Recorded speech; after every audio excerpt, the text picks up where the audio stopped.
Hey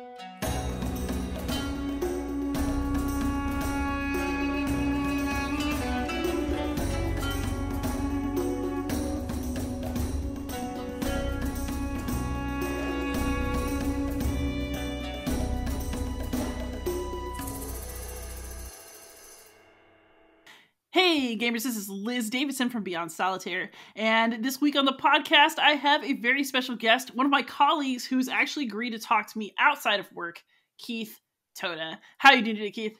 Doing good, Liz. Yeah, I'm glad we're able to. Yes, I did agree to talk to you outside of class. So, for those of you who don't know, Keith is a Latin teacher like me, and Keith, you have a blog. Do you want to plug it real quick? Yeah, my blog is called Totally Comprehensible Latin, and it is spelled Todally. So again, Totally Comprehensible Latin .blogspot.com. And it's a blog dedicated to the teaching of Latin using comprehensible input methodology. So it's been in 6-7 years in the making, and I'm just amazed that first off that people actually want to read it and people feel like I have something to say as I share, just my own journey on implementing comprehensible input in the Latin classroom. So yeah, so I've really enjoyed blogging these past 6-7 years.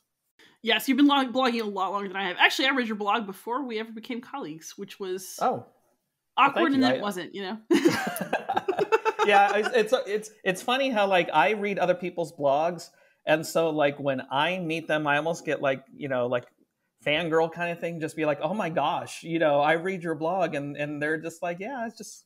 Absolutely. So we'll get to the game content soon, listeners. But first, Keith, do you want to define what comprehensible input is for the audience? So okay. This is part of my professional life, y'all, that we don't normally talk about. Comprehensible input is a term that was coined by Stephen Krashen back in the 70s, and it relates to world language pedagogy, but in many ways it could also carry over, I guess, to any subject area. But the idea is that we acquire language. The language which we acquire is that which we understand. And so the idea in language teaching is, yes, we want students to experience language, but they also need to comprehend it and understand it and acquire it through understandable and comprehensible messages. So many times you have teachers who suddenly just want to do a complete immersion setting for their classroom, which is fine. That's called the natural method. But at the same time, if the messages which are being delivered aren't understandable, then it's simply just noise to students because they don't understand what's going on. They can hypothesize, they can, make inferences about it, but a lot of times what ends up happening is they just become very frustrated, and immersion can quickly turn into submersion for students because they don't understand what is happening, hence they get frustrated. Yes, and I think, this is true for me anyway. Frustration is basically the number one impediment to learning for me. And I think also for our students. Has that been your experience as well? Yeah, and one of Krashen's, one of his theories deals with something called the affective filter. And the affective filter essentially is any emotional obstacle or hindrance or barrier that will impede someone from learning. And so we can relate to that. I think everyone, when learning something, they can relate to that when they get frustrated or they start to experience stress, when that rises, then their ability to learn then lowers. And so a lot of times when we teach, we just need to be aware of that. And so when I hear teachers talk about, teaching bell to bell, that's fine. But at the same time, you need to be aware of how are you spending that time? Because if it's 100% notes, then students can get very frustrated with that, and then they want to shut down. I have a friend who, his name is Evan Gardner, and he heads up an organization called Wear Your Keys. And one of the things he deals with is teaching and training teachers how to teach language. And he refers to like various signs or ways students can communicate with you regarding their own stress level, and he calls it a full check. And he'll just say full check, and he'll point to students, and they like a I guess the thermometer kind of thing. They'll raise or lower their hand to indicate how full they are, and that tells him, okay, we can keep moving on, or no, seems like everyone is full or pretty full, so we need to take a break. So frustration can come from just many different avenues. It can come from just overload of information, and or it can come from I don't understand information. So think about just being in a math or physics class. If you're not understanding the material, then it's a really, really long period. And so of course you're going to shut down. You're not going to want to learn. That's absolutely true. And I think we share this. One of my personal favorite ways to get around the affective filter, to lower it, to get students kind of into the groove where they can learn, is to play games. And Yes. You are a master of classroom games. That's one of my favorite things about teaching with you. So Thank you. why don't you share some of the games we like to play? And just for clarification, audience, we do not necessarily mean board games. This is more games in the sense of creating a sense of play in the classroom. Yeah, and it's kind of funny because I like with students, I call them activities because games imply fun, and so I always say we're doing an activity, and if someone doesn't like it afterwards, I'm like, yeah, it was an activity, not a game. So, but yeah, with activities, I learned probably in the past 10 years, just before, like when I'm in my 22nd, 23rd year of teaching, and I want to say, like, even when I was a student, I enjoyed games and activities. And I think in my early years of teaching, I did activities, but I think I was just blindly throwing them into the lesson just because we needed a break or they were just fun, but they really didn't relate to what we were doing in class. And so one of the things I've learned about activities and games is that they need to have a purpose. And sometimes we need a distraction. That's perfectly fine. But if you're going to really use games and activities in your classroom, well, what is your end goal of this? As language teachers, our goal is to give students repetition of understandable messages. And so games and activities are great ways for them to interact with these messages in different ways. Carol Gobb, who is a CI, Comprehensible Input trainer, and leads up a publishing company, Fluency Matters. What I learned from her was the term or the phrase, the brain craves novelty. And so that's one of the things which I've learned is that, when we do games and activities, it gives us opportunities to create novelty for the brain, but yet still get in repetitions. And then Liz and I both have a colleague, Rachel Ash, and she also says that it's important to get in repetitions without being repetitive. So when I plan a lesson, I try and see, okay, how many different ways can I get in repetitions in different ways? And not every student is going to enjoy every type of activity, but hopefully there'll be an activity that will appeal to every type of learner. So an activity, I think when we think of games, we tend to think of like the main ones, just like Kahoot, Gimkit, which are great. I love those type of activities, but at the same time, I think we also need to be careful that when we do games and activities that our goal isn't to simply entertain students, but we want to engage them and hopefully implement higher order thinking. So like with Kahoot, those are great recall games. But at the same time, not every kid likes those kind of games. So sometimes activities could be, we're just going to interact with a story, but we're going to interact with it in a way such as a simple activity that I've learned is simply, here's a statement, and then based on what we know from the story, is this statement possible based on what we know? And is the statement probable from what we know? And it's simply just ask kids just to, is this statement, so something like if we read a story about a family and the story tells us that the family is famous, the dad is a doctor. And if I ask students, okay, based on the story, is this sentence possible? And the sentence could be, the family is the Kardashians. And students would say, well, it's possible because we know that the family is famous. And I'm like, well, is it probable? And students who are familiar with the Kardashians would say, no, it's not probable because the dad's not a doctor. So that's just a very, very simple kind of activity or game that you can play with students, and you can do it in the target language. So that's a very, very simple one. I like to do vary things up too, in terms of having interactive games with students interact with each other. And then there are other activities where it just be like you're interacting individually, maybe on a screen like Kahoot or Gimkit.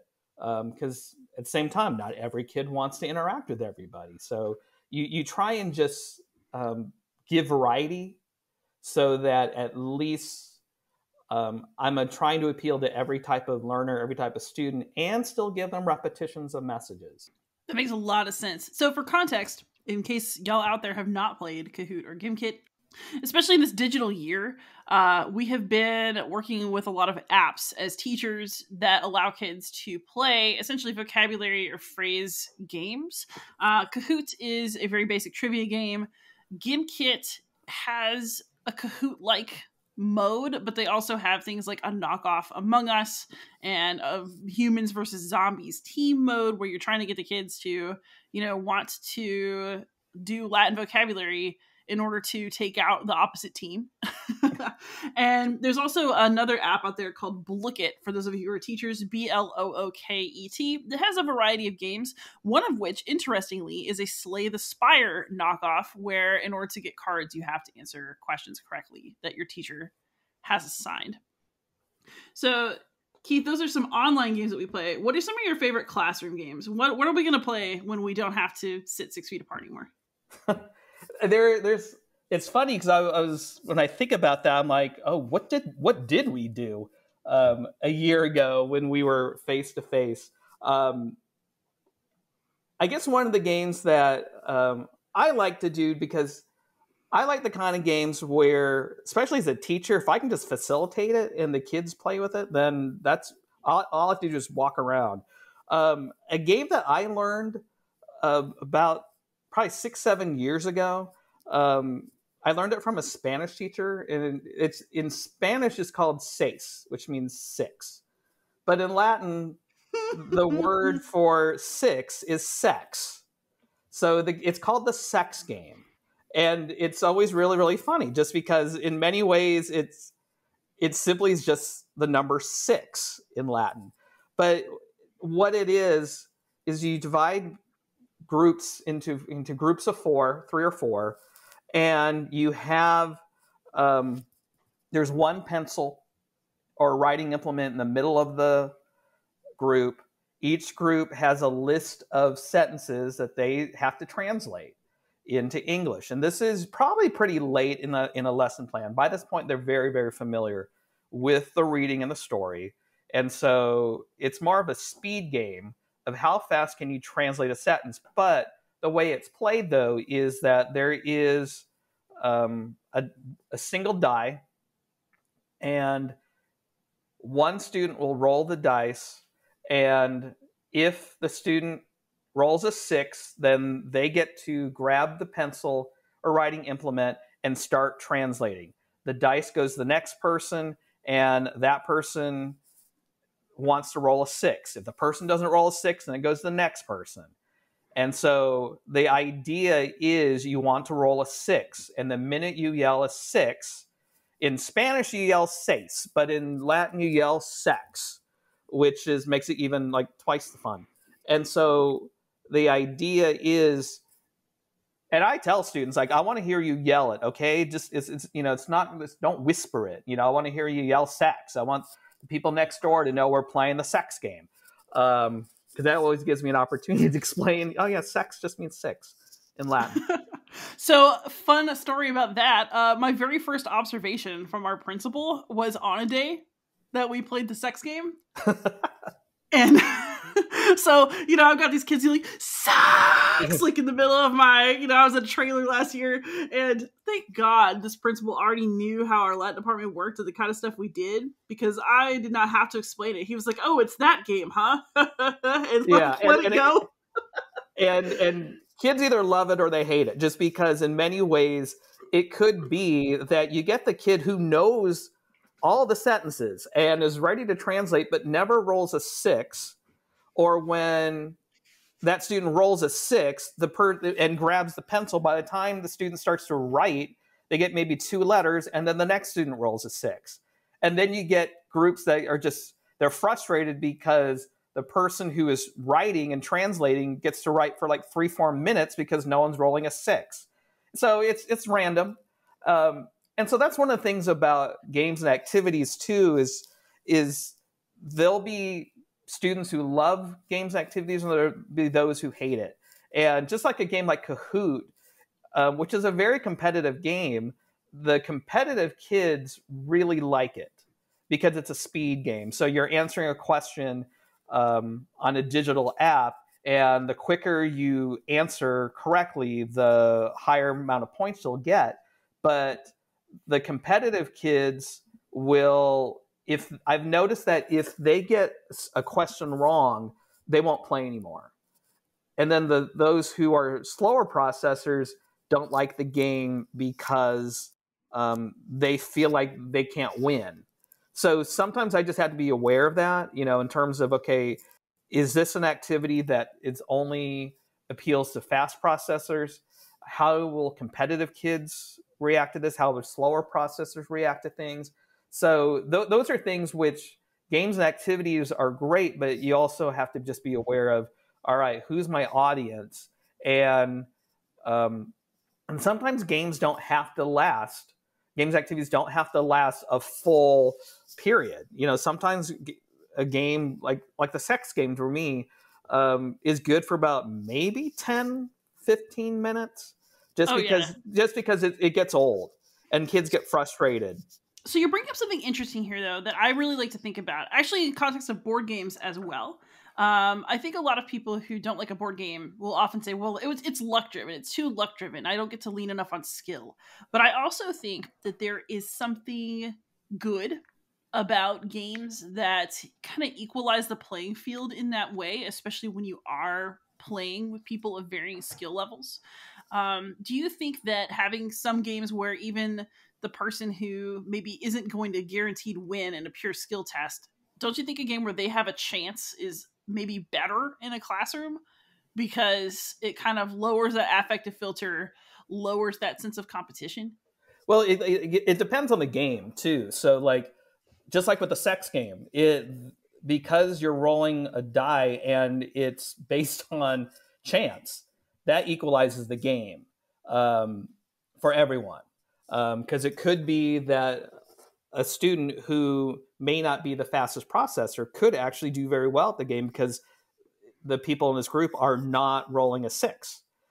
So yeah, games, like I said, are ways to engage students. So I think sometimes we just have to be careful that we don't always do a game that only appeals to fast processors. Something I've also learned just with activities, brain breaks are another way to implement games and activities in a class. And brain breaks are something I learned probably about 5 years ago, and I had heard about them, but I kind of dismissed them because I thought that's something that you kind of did, you did for elementary school kids. But something I learned is that, again, we say the brain craves novelty, or we need to, the affective filter is high because students are just full of information. So a brain break is a great activity or a game that you can do just for 2-3 minutes, and it will just reset the brain. So some of my favorite brain breaks, they could just be simple as, all right, we're going to count to 10, but we're going to clap for every multiple of 3 or something like that. And then we're going to do it again, but this time stand on your left foot.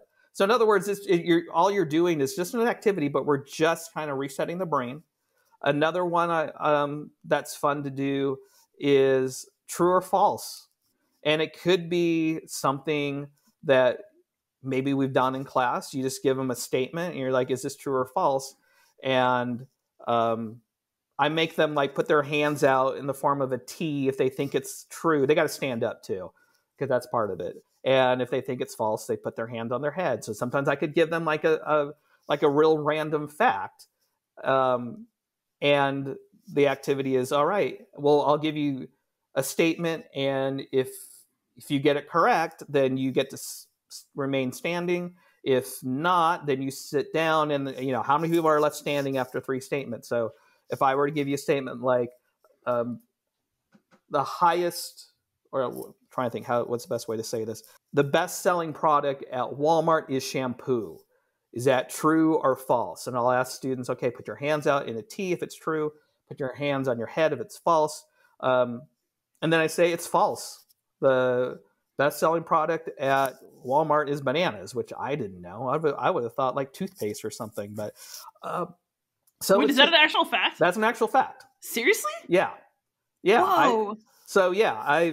I probably bananas because they come in 6, so maybe that's why, so they come and they're already in a package of 4 or 5, so maybe individually, but yeah, so that's an activity, a game activity where it's just like, okay, we're gonna do a brain break.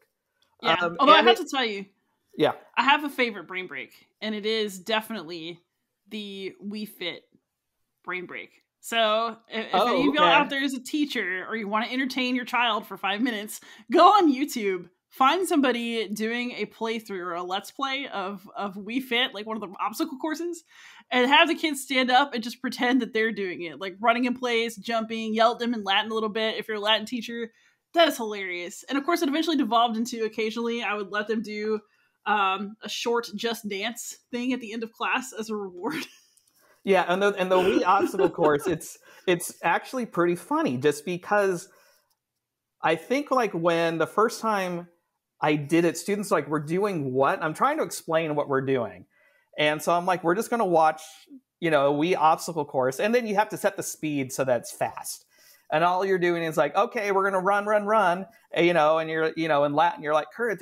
And then, then you're like, flectate, turn, then you have like, okay, jumps, saltate, things like that. And it's funny just in the sense that kids will really get into it, especially high school kids. And I don't know if just because it's novel, it's just different.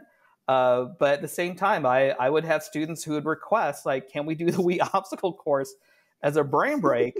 And I'm like, you do realize this is not real. It's not like you are actually running and you're controlling anything. But they're like, yeah, but it's just fun. So like we've been saying that, in terms of just helping to lower the affective filter, a brain break is a great way to do that. Yeah, and I think that while we're not talking about like traditional games in this particular segment, I think what we are talking about, right, is creating a sense of fun, which I think then creates a sense of community, a sense of safety. It makes people more willing to try things because, these same kids who are afraid of answering a question in front of the class are not at all shy about running along to a Wii obstacle course in the middle of class. And I think that there's something really charming about that, but also really healthy. Well, and I think in many ways, I think our discipline lends itself to, games and activities because we just need to change things up. But I think in many ways, when I hear from students that, our class is like one of the few ones where students are actively doing activities versus just sitting in class, sitting through a lecture. And not to say that doesn't have its place, but if that is all a teacher is doing, then of course the affective filter is going to be there. And it's not, and it may not be out of frustration or not understand the material, but it's just boredom. So their stress levels more based on they just don't want to be there.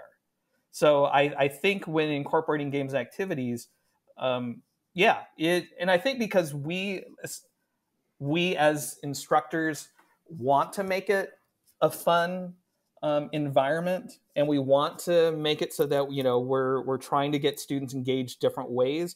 And even with something like the Wii obstacle course, where I'm running with the students, I'm actually doing it.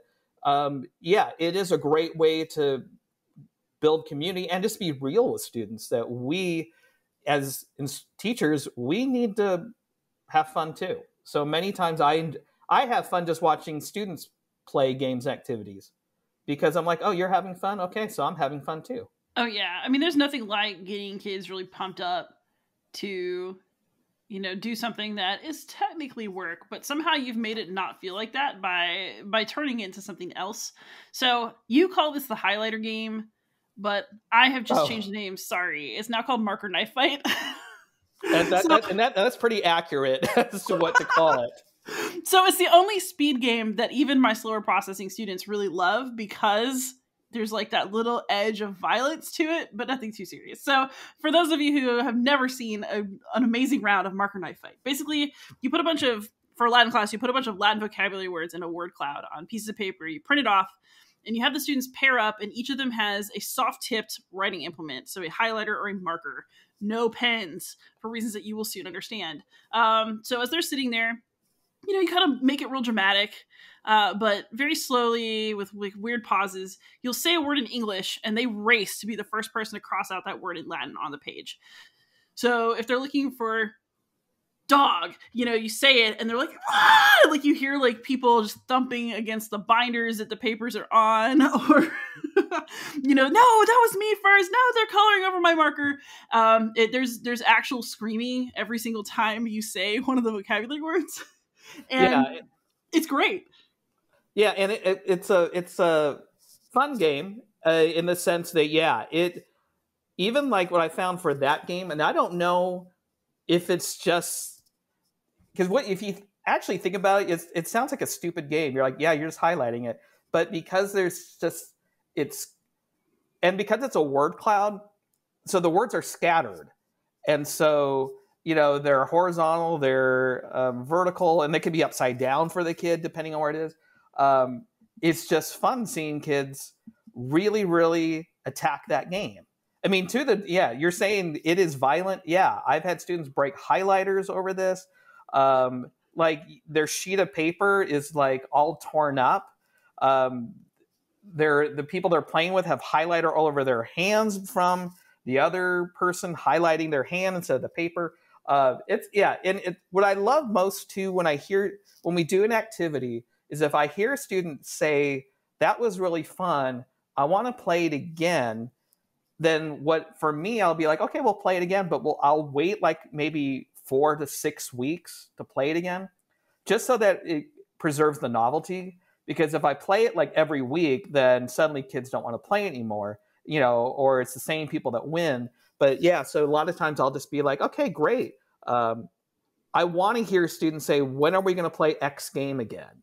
Because I'm like, all right, you like that game, you like that activity, it appealed to you, so yes, we'll do it again, but we're just not going to do it now.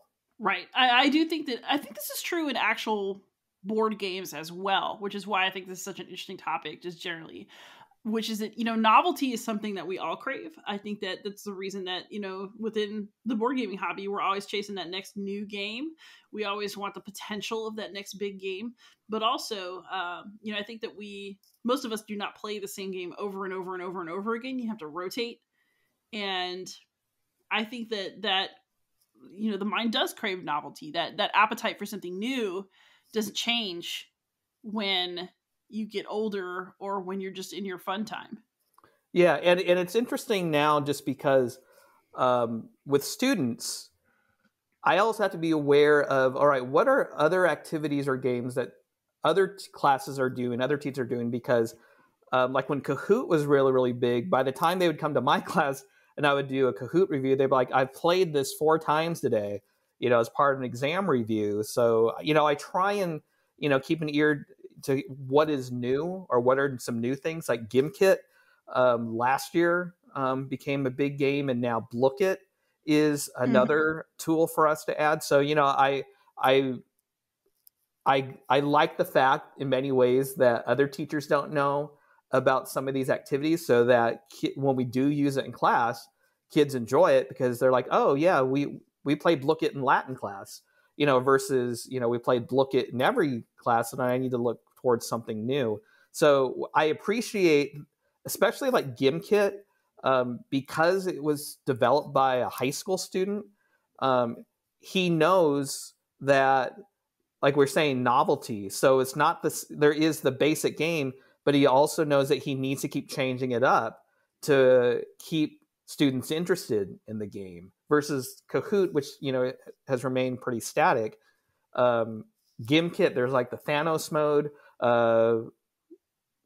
What's the one you were saying? Like, not Spies Like Us, but they call it Trust No One, but it's a knockoff of Among Us, which Among Us. The kids love. So so in other words, the development team realizes they need to keep things fresh. And I appreciate that as a teacher, because I'm like, I can say we're going to play GimKit, but we're going to do a different new activity that still kind of resembles GimKit. But I'm like, yeah, but like when we do the Thanos survival mode and the kids have to collect, the first one to collect 6 stones gets to do the snap. At the very end, all the names of students will appear on the screen and we find out whether or not they survived or not. So kids, there's some buy-in there. Kids want to see at the very end if they survive. There are other things where it's zombie mode, zombies versus humans. And the idea is if you're a zombie or human, you want to gain energy points for your team so you can stay alive. So that's what I appreciate about even things like GimKit, is that, all right, they recognize that, yeah, we're using their product, but they also need to keep the product fresh. Yeah, I think there's a lot to learn from that as a teacher, as a game designer, as somebody who plays. And I think the other thing that I love about what we do in our program, and especially what you like to do in your classroom, is I do believe that we learn by playing, and that we also develop community better by playing. And I think that ignoring that, even though our kids are high schoolers, right? They're getting too big for the dumb kid stuff. They still need it. They still want it. And it matters that we offer it. Yeah. And games and activities give novel ways to interact with material, to recall material, to review material. But at the same time, it does help build community, depending on the type of activity it is. So it is interesting, when even if I when I try and be very aware of, like, when I create teams, I try and create teams of people who sit around each other, because I'm like, well, they probably know each other. I just don't want it to be 4 strangers. But at the same time, there may be someone that student doesn't know, and then suddenly they just realize, like, wow, I didn't know you. Especially a game like the marker game, they're like, wow, I did not know you were so competitive. And there's a degree of fun. But at the same time, I'm like, yeah, but you're also getting to know each other, And it's funny when, when students will sometimes complain. They're like, I don't like playing a game with, people I don't know. I'm like, well, I'm not asking you to, go to prom with this student. I'm just asking you to do an activity with this student for like 10, 15 minutes. Hopefully, it's not, trying to phrase it. Hopefully it's not painful for you to be with these people for 10, 15 minutes. At the same time, hopefully you get to at least, you see the person sitting across the room. Hopefully now you know at least that person's name because you did an activity with that person. I have a question that I don't think we talk about this as colleagues very much, but if you could go back and take Latin all over again, would you want to take it the way we teach it? Would you prefer that to what we went through? Okay, so in terms of, if I had to go back, would I want to learn Latin the way I learned it versus the way I'm learning it now? That's a good question, because the way most Latinists learned Latin was what we call grammar translation, where it's, charts and graphs. vocabulary lists, strict translation decoding. And I think to a degree, because I've thought about this many times, I think I would like to learn Latin the way I'm learning it now, only because I see what students are able to do with Latin. Because in using comprehensible input, I'm using a spoken aspect, I'm using a writing aspect. I'm trying to use, treat it like just a regular language as opposed to just simply Latin to English. Not to say that it's not there, but I always tell students anytime we do an activity, like a listening activity, where maybe something I'm saying a sentence in Latin and their job is simply to draw it. I always tell them like how much further they are in their Latin learning at their age than I was when I was their age, just because I was never exposed to that. I'm really good at conjugating charts and things like that, but that doesn't mean I knew the language because I never interacted with it. So yeah, I think I very much would like to learn Latin the way we do Latin at our school. Yeah, I think about even the games that we did in when I was in high school, but they were just like, it was like, be the first one to conjugate this verb, or do a verb synopsis, things like that, which was very, very grammar oriented, but it never was with the language itself. So I think in treating Latin and teaching it in a way, of comprehensible input, I think it opens itself that we can do so many more activities with students. And I think that's something I wish I had experienced. Yeah, my own memories of Latin in the classroom are very much about grammar and wanting to know facts real good, know them really fast. And if I was going to learn another language, I would want somebody who's a comprehensible input teacher to teach it to me. Yeah, that's how I feel too. And I loved my Latin teacher. And me too. And I'm very much geared toward grammar translation. Like I always say I'm a recovering grammar translation teacher. And I love grammar, but I also realized that in teaching grammar translation method, and it took me a long time to come to this realization, is that I'm only appealing to a certain type of student. Usually we call them 4%ers. They're the kids who love grammar and the kids that could essentially teach themselves Latin, and who love it. And I'm that student. And so in many ways, I was under the impression that I'm like, Latin is not for everyone, just because this is the way you learn Latin and this is what you do with Latin. So only certain types of learners can take Latin. And, and I even would tell people that. I even told students that it wasn't their fault that they weren't doing well in Latin. It just wasn't for them. And so in teaching comprehensible input, like it's taken me, took me like 15 years to get to that point where I felt like, okay, I think, I need to make a change in the way I teach. But what I look and see how students are able to acquire a language, and it's a deep acquisition, it's not just surfacey, that it's an acquisition where it's internal, and they don't realize they know things, but they do, versus I think us, where we were making flashcards, when we're doing, kill and drill vocabulary, flashcard drills and things like that, and just writing out conjugations. This is different. They're internalizing the language. And so with games and activities, it's another way for them to get that exposure that leads to acquisition. Yeah, one thing I really love about my class is, now it's unimaginable that I would tell a student that maybe they're not cut out for Latin, because our program can accommodate so many different types of learners. And a lot of times, in terms of being able to enjoy, being able to access, there's very little difference between, the student who's planning to go to Harvard and, a student for whom my class is their only regular education class. Yeah.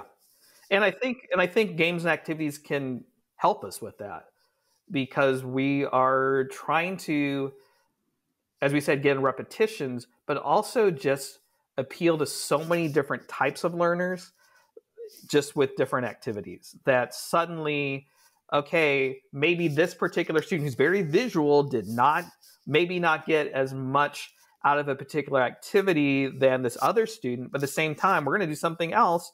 We're suddenly now, okay, the visual learner, you're going to get, this is your time to shine. And maybe the student who tends to be more holistic or maybe listening may not quite get the same thing, but you're getting repetitions. It's almost like cross training. You're having to use muscles or skill sets that maybe not your primary skill set, but at the same time, you're learning to develop them. Absolutely. All right, so before I let you go, I do want to ask, have you been playing any games, like regular games in your spare time? So I know that we have played D&D together and that you enjoyed it, but are you playing anything now? Actually, no. I mean, I love games. I love just, having game nights. I think I'm a very social person, so I enjoy the community aspect of games. I love just getting together with friends and just doing like, okay, we're going to, even something like Pictionary. So I haven't been able to do that just with the pandemic. I want to say probably in the early months of the pandemic, I was doing just some online games with friends, just different types of things that were out there because, we didn't know how long we were going to be quarantined. And I enjoyed it. But at the same time, doing a virtual game night or, Zoom night, it's just not the same as doing it in person. So not currently doing any games right now, but I look forward to eventually a time when it is safe for us to congregate again and, build community that way through an activity. Yeah, I'm going to have you over to game night once that's actually safe to do. Yeah. And so it's one of the things where I just realized, it's coming up on a year. Our lives are just so different. So I'm hoping that once it does become safe to do these things again, that we will, try and get back into that habit. Because like I said, I think we've gotten to a situation where we've gotten adjusted to this type of environment that, we're just kind of separated from each other. That I hope that, or, you also have people who rush into it or see, don't see any reason why we shouldn't have community, really quickly. But yeah, I look forward to when we can actually do things like game nights, going back to doing things like Dungeons and Dragons, just for the communal aspect of interacting with each other and just growing together. Absolutely. So thank you so much, Keith, for coming on my podcast. I mean, I know I can bother you at work anytime, but I appreciate that you took time after hours to talk to me. Well, and it is interesting just because of our teaching situation. We're in a hybrid teaching situation, so we as teachers are on campus. I rarely interact with other teachers just because of the situation we're in. So like to be able to interact with you, Liz, just even in this situation and just dialogue, this has been really, really fun, really enjoyable just for me to get to talk to you about a topic which, we both enjoy, but at the same time, just being able to be like, yeah, we can actually talk and converse versus being isolated and stay in our classrooms. Yeah, I've definitely become a lot more of a hermit this year. Yeah, with just the teaching situation, it is like for me to leave the building and to go to other buildings, it just feels very weird. Not that it's unsafe, but you're just like, I'm leaving my classroom, I'm leaving my building where I remain 95% of the time. And so to venture out to go to, another teacher's classroom or, across the school, sometimes you're like, I feel like I'm taking my life in my own hands in that I just have to leave my safe space. Yeah. But hey, do you want to tell us where we can find your blog one more time? All right. It is Totally Comprehensible Latin. Again, that's TODALLY. Totally Comprehensible Latin.blogspot.com. Here's a little funny story.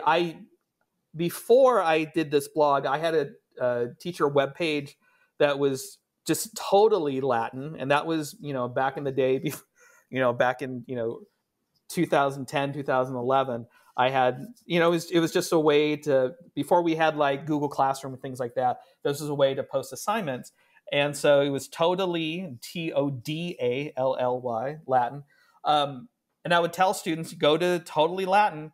But there was an adult website that was totally Latin, but with a T, Totally, Latin.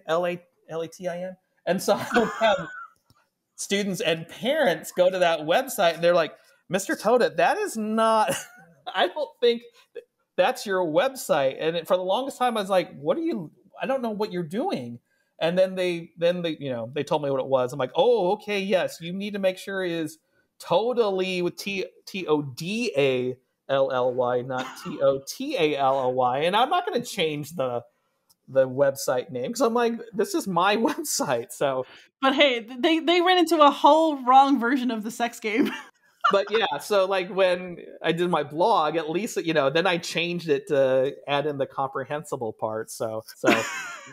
All right, so everybody go to Todally Comprehensible Latin with a D, or you don't know what's going to happen. I do not know if I know that Totally Latin with the Todally Latin does not exist because I had bought the URL and I don't use it anymore. So I don't know if the other Totally Totally Latin still exists. Please don't go there. All right, I just want to warn you. I saw it once. I'm like, oh yeah, that's something we don't want to go to. So yeah. Fantastic. And I, of course, can be found anywhere on the internet as Beyond Solitaire. Thank you so much, everyone, for listening. Well, thank you, Liz. I enjoyed this. It was a lot of fun. It was so good to have you, Keith. All right, take care. You too. Happy gaming, everybody.